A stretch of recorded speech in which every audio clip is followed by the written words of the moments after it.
তিনজন ব্যক্তির বদদুয়া থেকে নবীজি সবসময় বেঁচে থাকতে বলেছেন। এই তিনজন ব্যক্তির বদদুয়া এতটাই ভয়ানক, এরা যখন কোনো ব্যক্তির জন্য বদদুয়া করে এটা আর ঠেকে যায় না বা এটার ব্যাক আসে না, এটা ডাইরেক্ট ওই ব্যক্তির জন্য কবুল হয়ে যায়।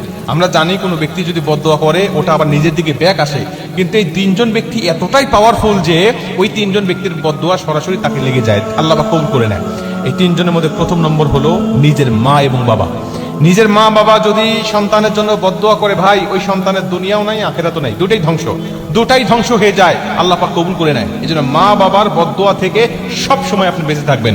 রাসূল সাল্লাল্লাহু আলাইহি ওয়াসাল্লাম বলেছেন, মা বাবা দোয়া করলে যেমন আল্লাহ কবুল করে, বদদুয়াও করলে আল্লাহ পাক কবুল করে নেয়।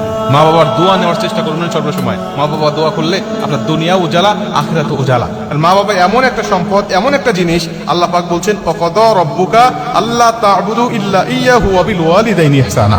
আমি আল্লাহর সিদ্ধান্ত চূড়ান্ত ফাইনাল। ওয়াকাদা রাব্বুকা, রবের পক্ষ থেকে সিদ্ধান্ত হয়ে গেছে, আল্লা তা'বুদু ইল্লা ইয়্যাহু ওয়া বিল ওয়ালিদাইনি ইহসানা।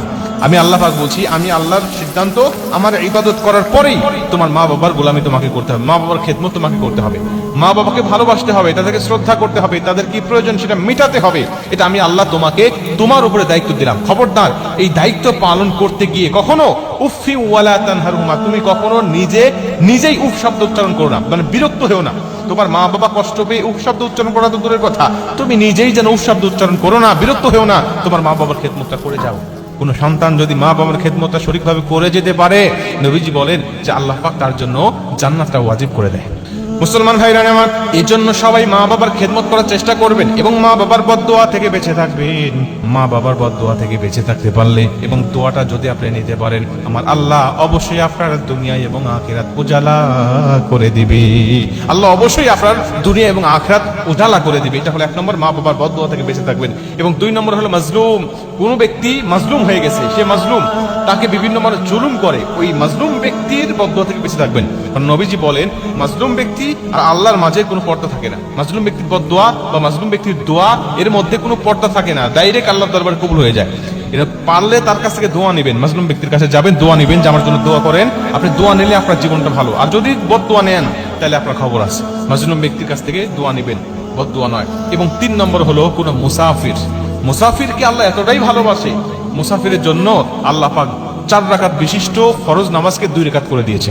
আপনি মুসাফিরের দূরত্ব পার করেছেন, আপনি মুসাফিরের দূরত্বের বাইরে চলে গিয়েছেন, আপনি যদি ওই জায়গায় আপনি আর ইশারের নামাজ 4 রাকাত করতে পারবেন না, আপনার জন্য 2 রাকাত। জোহরের নামাজ 4 রাকাত করতে পারবেন না, আপনার জন্য 2 রাকাত। আসরের নামাজ 4 রাকাত করতে পারবেন না, আপনার জন্য 2 রাকাত। চিন্তা করেছেন আপনি যে আল্লাহ পাক তাকে কতটা ভালোবাসে, মুসাফিরকে কতটা ভালোবাসে। এবং মুসাফির অবস্থায় আল্লাহ পাক রোজা রাখা পর্যন্ত আল্লাহ পাক নিষেধ করেছেন, বা রোজা রাখা পর্যন্ত আল্লাহ পাক তাকে সাথ দিয়েছেন।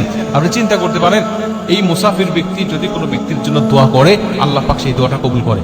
আবার মুসাফির ব্যক্তি যদি কোনো ব্যক্তির জন্য বদদোয়া করে, আল্লাহ পাক সেই বদদোয়াটাও কবুল করে নেয়। এজন্য এই তিনজন ব্যক্তিকে যখন পাবেন, তার কাছ থেকে দোয়া নেবেন, কখনো বদদোয়া নয়।